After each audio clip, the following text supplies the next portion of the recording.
Hello friends, आप सभी का स्वागत है हमारे यूट्यूब चैनल JSR ट्रिक में।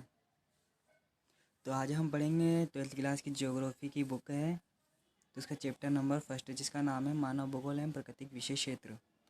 तो दोस्तों, स्टार्ट करने पहले से आप सभी मित्रों को सीताराम। चलो स्टार्ट करते हैं हमारा वीडियो। तो भूगोल, तो फर्स्ट नंबर पे जो हमारा टॉपिक आता है भूगोल। भूगोल आखिरकार क्या होती है? ज्योग्राफी किसे कहते हैं? ज्योग्राफी का शाब्दिक अर्थ होता है पृथ्वी का वर्णन करना, यानी कि पूरी पृथ्वी है ना, उसके क्षेत्र में क्या क्या है, क्या क्या स्थित है, कौन कौन सी वस्तुएं हैं, तो उन सभी का वर्णन करना ही क्या कहलाता है? ज्योग्राफी कहलाता है। तथा उसके बदलते रूप, मतलब पृथ्वी में क्या क्या चेंजेस हो रहे हैं, उसका वर्णन करना। भूगोल को ज्ञान की शाखाओं की जननी भी कहा जाता है। मतलब भूगोल को क्या कहा जाता है? ज्ञान की शाखाओं की जननी भी कहा जाता है। भूगोल की दो शाखाएं हैं हमारी पाठ्य पुस्तक में। कौन कौन सी? मानव भूगोल और भौतिक भूगोल। तो मानव भूगोल, भौतिक भूगोल के बारे में हम देखते हैं। तो भौतिक भूगोल होता क्या है? यानी कि भौतिक वातावरण है, जैसे कि पेड़ पौधे, पृथ्वी के आसपास का क्षेत्र, जिसके पहाड़ी पर्वत वगैरह हैं, तो इन सभी का अध्ययन करना क्या कहलाता है? भौतिक वातावरण के अंतर्गत आता है, भौतिक भूगोल के अंतर्गत आता है। तो भौतिक भूगोल भूगोल की एक प्रमुख शाखा है जिसमें पृथ्वी के भौतिक स्वरूप का अध्ययन किया जाता है। मतलब पेड़ पौधे, चट्टाने, है ना, तो इन सभी का अध्ययन किसमें किया जाएगा? भौतिक भूगोल में किया जाएगा। यहाँ पर धरातल पर अलग अलग जगह पाई जाने वाली भौतिक परिघटनाओं के विवरण की व्याख्या वह अध्ययन करता है। साथ ही यह भू विज्ञान, मौसम विज्ञान, जंतु विज्ञान और रसायन विज्ञान से भी जुड़ा हुआ है। इसकी कई उपशाखाएं हैं जो विविध भौतिक परिघटनाओं की विवेचना करती है। यूट्यूब चैनल JSR के ट्रिक के नाम से है। यदि आपको PDF चाहिए है दोस्तों, तो PDF के लिए आप हमें इंस्टाग्राम पर मैसेज कर सकते हैं। आपको फ्री में PDF उपलब्ध करवाई जाएगी। मानव भूगोल भौतिक पर्यावरण और सामाजिक सांस्कृतिक पर्यावरण के बीच अंतर संबंध का अध्ययन कराता है। जो मानव द्वारा एक दूसरे के साथ पारस्परिक संबंधों के द्वारा बताया, मानव द्वारा एक दूसरे के साथ में जो संबंध स्थापित किए गए हैं वो मानव भूगोल के अंतर्गत करवाया जाता है। मतलब मनुष्य और संस्कृति के बीच में मानव भूगोल मनुष्य तथा उसके पर्यावरण के पारस्परिक संबंधों का बोध कराता है। मतलब मानव भूगोल के अंतर्गत क्या क्या करवाया जाता है? मनुष्य और उसके पर्यावरण, मतलब आसपास का जो क्षेत्र है, उन दोनों के बीच में क्या संबंध है परस्पर, तो उनका अध्ययन किस में करवाया जाएगा? मानव भूगोल में। भूगोल की इस शाखा यानी कि मानव भूगोल का अध्ययन 19वीं शताब्दी में के अंत में चार्ल्स डार्विन की पुस्तक ऑर्गन ऑफ स्पीसीज के प्रकाशन के समय हुआ। तो मानव भूगोल की शाखा का जो अध्ययन सर्वप्रथम किया किसने किया? तो मानव चालाक होता है। तो इस ट्रिक से हम याद रखेंगे, मानव से आ जाएगा मानव भूगोल की शाखा का अध्ययन चालाक से आ जाएगा, चार्ल्स डार्विन ने किया। तो मानव क्या होता है? चालाक होता है।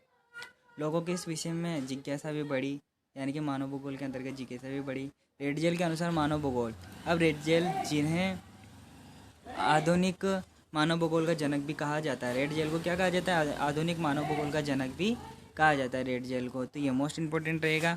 कहीं भी आपको परीक्षा में पूछा जा सकता है कि आधुनिक मानव भूगोल का जनक किसे कहा जाता है? तो रेडजेल को कहा जाता है।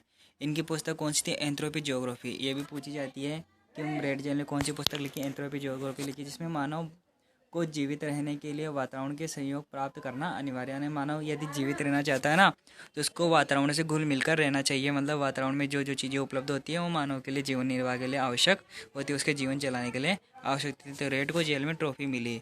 तो इस ट्रिक से आप याद कर लीजिए, रेड जेल ने रेड को जेल में ट्रॉफी यानी कि एंथ्रोपी।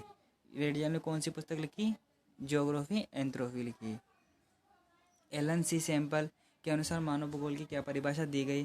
तो इसको भी कई बार पूछा गया है, तो देख लीजिएगा। भौतिक पर्यावरण द्वारा प्रदान संसाधनों का उपयोग करके गांवों, शहरों, सड़कों, रेल नेटवर्क, है ना, गांवों, भौतिक पर्यावरण द्वारा प्रदान संसाधन। अब भौतिक पर्यावरण से कौन कौन से संसाधन उपलब्ध कराए गए हैं, उनका प्रयोग करके गाँवों में, शहरों में, सड़कों, रेल नेटवर्क आदि और भौतिक सांस्कृतिक अन्य सभी तत्वों को मानव द्वारा बनाया गया है। यानी कि मानव ही सर्वश्रेष्ठ बताया गया है एलन सैम्पल के अनुसार।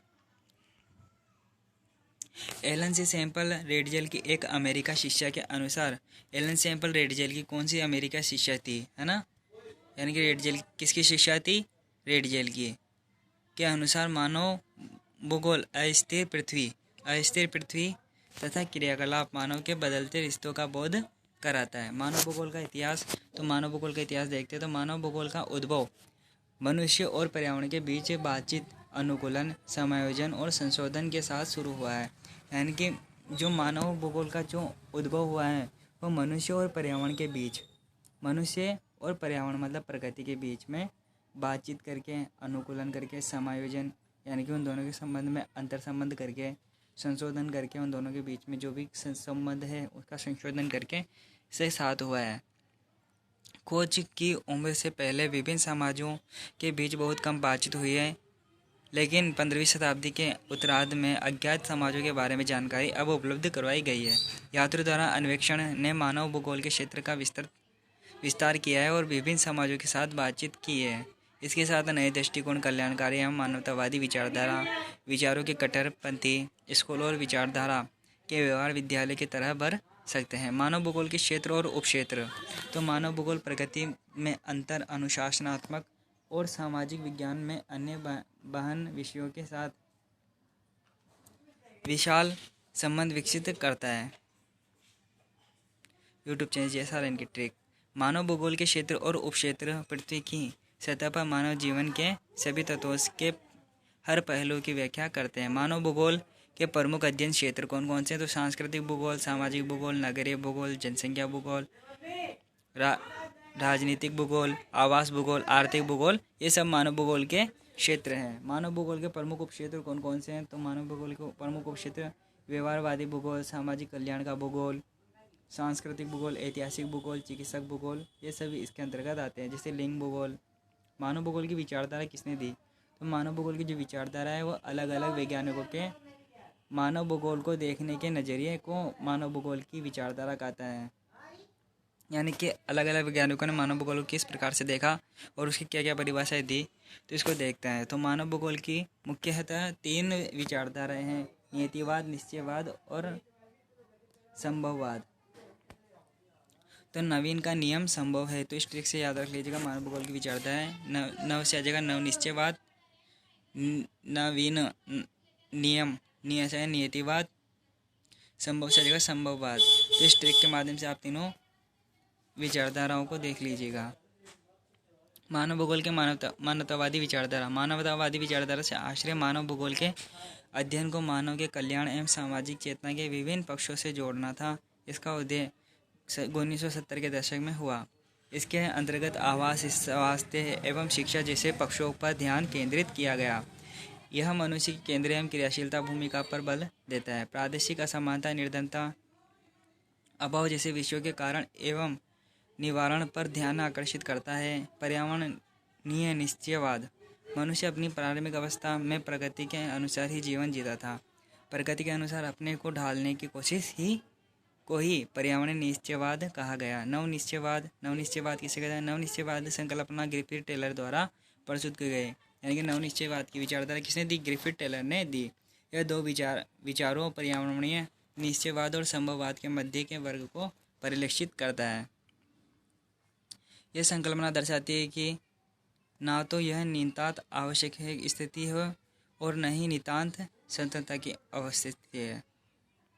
इस संकल्पना के अनुसार मानव प्रकृति के नियमों का अनुपालन करके प्रकृति पर विजय प्राप्त कर सकता है। नव निश्चयवाद की विशेषता। यह विचारधारा पर्यावरणीय निश्चयवाद और संभववाद के बीच के मार्ग को प्रशस्त करती है। पर्यावरण को अनुसार किए गए बेगौर समस्याओं को सुलझाने पर बल देती है। पर्यावरण निश्चयवाद के अनुसार मनुष्य न तो प्रकृति पर पूरी तरह से निर्भर हो सकता है और न ही प्रकृति से स्वतंत्र रूप से रह सकता है। यानी कि न तो प्रकृति पर ही जीवन जी सकता है और न ही प्रकृति के बिना जीवन जी सकता है।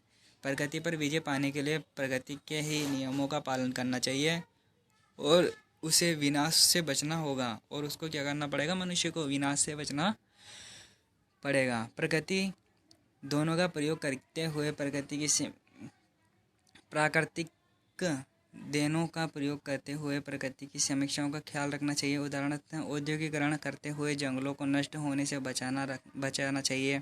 खनन करते समय अतिदोहन से बचना चाहिए। नियतिवाद। इस विचारधारा के अनुसार मनुष्य के प्रत्येक क्रियाकलाप को पर्यावरण से नियंत्रण माना जाता है। मानव की आदिम अवस्था में मानव के लगभग सभी क्रियाकलाप पूर्णतः प्राकृतिक पर्यावरण की शक्तियों द्वारा नियंत्रित होते हैं। रेडजेल, रिटर, हम्बोल्ट, हंटिंगटन आदि नियतिवाद के प्रमुख समर्थक थे। Trick RRHH। आर से जगह रेडजेल, रिटर, HH हम्बोल्ट और हंटिंगटन। नियतिवाद समानता मानव को एक निष्क्रिय कारक समझा जाता है जो पर्यावरणिक कारकों से प्रभावित होता है। उदाहरणतः आदिवासियों की प्रगति पर निर्भरता, किसानों की जलवायु पर निर्भरता, जलवायु के अनुसार शारीरिक संगठन,